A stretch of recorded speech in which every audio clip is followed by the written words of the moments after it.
about whether the U.S. economy was facing recession. This type of unprecedented action here in the United States, we're just not clear what kind of impact this will have on consumer confidence at a very fragile time. We'll have to wait some days before that is evident. We will not have stocks trading in the U.S. tomorrow. We also understand that Instinet is not trading U.S. stocks in Europe until we're able to come out of this. One of the big focuses when we are up and running again, of course, will be the insurers, as is often the case here, with so much damage and loss of life. There are two areas really of insurance that are going to be covered, which is liability and property. And some of the last time, you know, it's eerie. We have been through this before at the World Trade Center. Many of the people coming out saying this is round two for them, and hopefully the last time out, insurers paid $510 million in damages in the wake of the 1993 World Trade Center bombing. They're a big focus. I know that they're suffering losses abroad in both Asia and Europe in terms of insurers. Some of the companies last time that were affected: American International, Hartford Services, Cigna, which sold its U.S. property insurance to the Bermuda insurer ACE, and Lloyd's of London. Of course, we do not know if they are the companies that will again be facing liabilities on this side. We have had a statement from Chubb already, but we are going to have to wait until we can sift through them. You know, as I said, a lot of these companies at least have some satellite offices, even if they're not these insurance companies. Others that are involved in life have satellite companies down there. We understand that Paul O'Neill, the Treasury Secretary, is making his way back to the U.S. Obviously, as Richard mentioned, the Fed has come out and said they will provide the liquidity needed to keep the markets moving. So still a sense of shock here, but hopefully things will slowly get back to business. I also should mention that a lot of employers will keep their people home tomorrow and not bring them into Manhattan. So we're going to slowly grind forward here. Liz? Actually, I think we're going to Jonathan Mann, perhaps. Jonathan? Maggie Lake, thanks very much. There is enormous uncertainty now. The money is one thing, but the center of everyone's concern, of course, the people. It could be weeks before the fate of all those who are in or near the World Trade Center is known. Michael Holmes has more. Move it! Come on!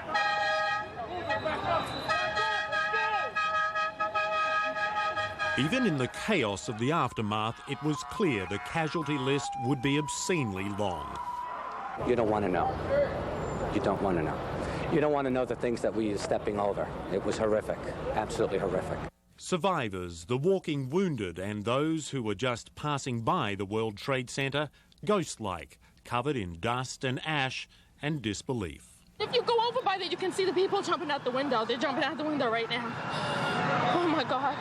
Everybody was on top of each other trying to come down, and then somebody finally calmed the crowd down to get them to come down the stairs in an orderly fashion and get them out of the building. The dust was everywhere, blanketing entire city blocks, an eerie war zone scene, stunned survivors being guided to buses or simply walking silently away from the scene. Emergency workers did their jobs. Why don't we just set this up as a little mobile hospital unit right here, okay? Witnesses spoke of how eerily calm the survivors, even the injured, appeared to be. People ran, but there was little hysteria. The buildings housed thousands of workers. Thousands more visited each day. It will be days, maybe weeks, before the number of dead is known.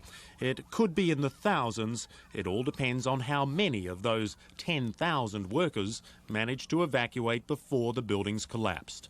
The injured are easier to count, and they too number in the thousands. There are 170 hospitals in the New York area, and all were on maximum alert, many swamped with casualties. Injuries ranging from shock and asthma attacks brought on by that dust, through to broken bones and severe head injuries. And then there were the burns. Hundreds of people burned from head to toe, said one doctor. Here, another on what he saw.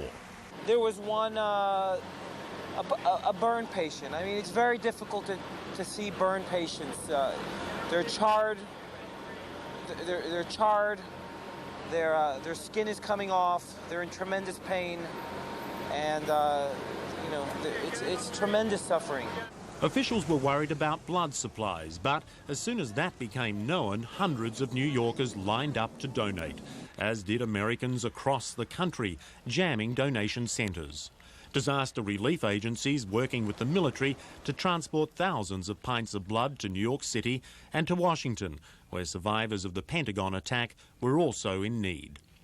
Among the dead and injured in New York, hundreds of firefighters, rescue workers, police officers, people who'd gone to the scene after the first plane crashed into the Twin Towers to help the injured and evacuate the survivors. They were inside when the buildings collapsed. And at last count, more than half of the 400 firefighters who went to the scene never reported back. Michael Holmes, CNN. Assuming they got any sleep overnight, Americans will be waking up this day to headlines that will probably still seem very unreal. In some ways, this might be seen as the day the 21st century really began for the American people. Back now to New York, and once again, our Garrick Utley. Well, really, it's speaking of headlines, we've just got the first edition of one New York newspaper. It's the New York Post. As you can see here, act of war is on the front page. Get it right there. World Trade Center bombed, and there's a picture, a still photo of that one plane heading into one of the World Trade Center towers. We're still waiting for the New York Daily News and the New York Times. They're having trouble getting their papers in, as the Post did, from across the rivers where the printing plants are located, because the bridges and the tunnels have been closed. Today we see many of these images, and yet things that were not captured on videotape can also be very telling and very important. For example, early this evening I experienced two or three things. The skies were quiet over Manhattan after the explosions occurred, because air traffic, of course, had been grounded. Until about 7 o'clock this evening, and suddenly I was outside and I heard a noise, a strange noise. It was a U.S. Air Force fighter plane flying over Manhattan. One fighter, rather high, streaking across this city. Never heard that before here. A few minutes later, trying to get transportation. There are no taxis in town, very few buses or subways running. At the edge of Central Park, where tourists love to come, there is one of those horse-drawn carriages, the hansom cabs. Just one, a horse, the carriage, and its rider, its driver, looking for fares, alone in an empty street at Central Park South. But there were no customers out on the streets this evening. Finally, you find a bus, get on a New York City bus, and guess what? No charge. Everybody rides free these days and these nights in Manhattan. Those are some of the little things that aren't recorded on videotape, and here now are some of the pictures we've really been seeing over these past several hours. Let's go to them once again. We saw this extraordinary sight, the Exodus. We really can't call it anything more than that. People leaving Manhattan this afternoon. Maybe you've seen these scenes before. In lower Manhattan, the Brooklyn Bridge, famous to so many people.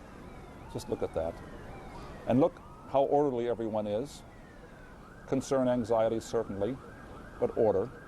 No panic here. Amazing in view of what had just happened a few minutes before, after the planes struck the building. It comes down. Only 31 years old, the World Trade Center towers, and down they came. Down they came after the fire in the towers reached 1,500 or 1,600 degrees or even more. That melted the steel. As it melted the steel, shell or frame,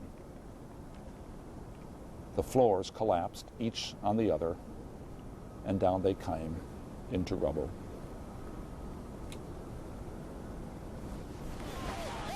And amid this, the chaos, understandable chaos, confusion, fear, fleeing, the pure, basic human instinct of self-preservation. And yet, even in these scenes, again and again, the reports of how many individuals helped each other, helped pull them along, their friends, their colleagues. And tonight, the rescue efforts continue. Heavy machinery as well as floodlights, runoff portable generators have been brought in. There are up to 10,000 rescue workers in Manhattan, working day and night. Still no estimates as to what the casualties will be in the World Trade Center bombings, but the work continues. It has only begun. Which also raises another question, a question that New Yorkers will be asking as they get up this morning, and perhaps people across the nation will be asking too. Was this it? Is it now over? As horrendous as it was the taking down of the two towers here, the bombing of the Pentagon, the bombing of the plane that crashed in Pennsylvania. Is that the end of this terrorist attack by whomever organized it? Or could there be more attacks? We don't know. We don't want to raise any undue concern. But the fact that New York City security officials and federal security officials are saying keep the bridges and the tunnels closed tomorrow, keep the airports closed, keep the planes grounded, means they are obviously very concerned that there may still be another attack out there, some terrorist out there. Earlier this evening, bomb squads could be seen racing through the city, checking out every suspicious vehicle. They don't know, the security people, we don't know. And of course, we'll never know until it happens again if it does. Ralitza? Garrick, certainly there is a massive loss of a sense of security that Americans will have after this event. Certainly, there's no question about this. This is, as has been said many times today, the single most traumatic direct attack on American territory and lives since December 7th, 1941. And this, too, will be a day that will last for many, many years in infamy. And yet, I think Americans are not totally surprised by this. Shocked, yes. Surprised, no. We understand the world today. We understand the dangers. We see what happens in the Middle East. We understand the terrorists in Afghanistan and elsewhere in this world. We see it via satellite all the time. We see it in the news. And so this scene is a reminder that, yes, it could happen again. It is, as somebody also observed, looking at these documents, these memos, these expense accounts, the letters that floated down from the World Trade Center towers. Whatever the high-tech age has brought us, we are not yet a paperless society. Garrick. So much invested in those papers and those lives and in those jobs. Yes, Ralitza. Garrick, thank you very much. Back to you. Many nations around the world are more familiar with terrorism than the United States had been, but still the reaction elsewhere has been enormous shock. CNN's Christiane Amanpour joins us from London. Christiane? Jonathan, indeed, the day after, the sense of shock and naked fear is growing, not diminishing. Here, the normally staid British newspapers, the broadsheets, are using headlines like Doomsday America. The cerebral Financial Times has got a massive front page which says assault on America. And even the Figaro in France saying the new war. The sense here is that this is an act of unparalleled barbarism. It is not just the biggest single act of terrorism on U.S. soil, but according to everybody I've asked, this is the single biggest recorded act of terrorism in our memory. We can't think of anywhere that something like this has happened, as far as we can see, way back even in 50 years. The British Cabinet is meeting in emergency security session today. The Prime Minister has gathered his Home Secretary, otherwise known as the Interior Minister, his Foreign and Defence Secretaries. They have issued statements, certainly last night, the British Prime Minister saying that all democracies and all the world must now unite, not only to defeat, but to eradicate this act of barbarism and these kinds of movements that create this kind of upheaval and disaster and calamity. The French President Jacques Chirac called this an attack on freedom itself. The German Chancellor Gerhard Schroeder called it an attack on the entire civilized world. Presidents across Europe, from Russia to Italy to France to Germany, are all saying that the world, the democracies, must stand firm, not only offering moral support and sympathy to the United States, but a new resolve to combat this kind of naked aggression, they're saying. In the Arab world, all the moderate Arab leaders, most of whom are allies of the United States, have condemned this. Even Libya, which has its history of antagonism with the United States, has condemned this attack and has sent sympathy to the United States. The only country not doing so is Iraq, which, as we know, is in current state of ongoing war with the United States and, in fact, the United Kingdom.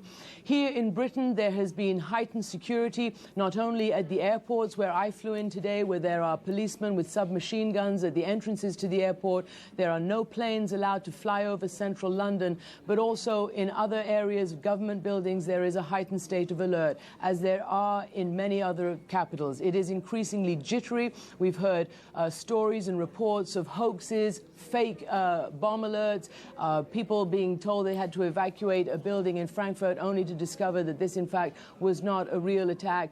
And indeed, Downing Street, the Prime Minister's residence here in Britain, was evacuated of all the journalists shortly before their national security meeting, and no reason was given for that. But a state of shock settling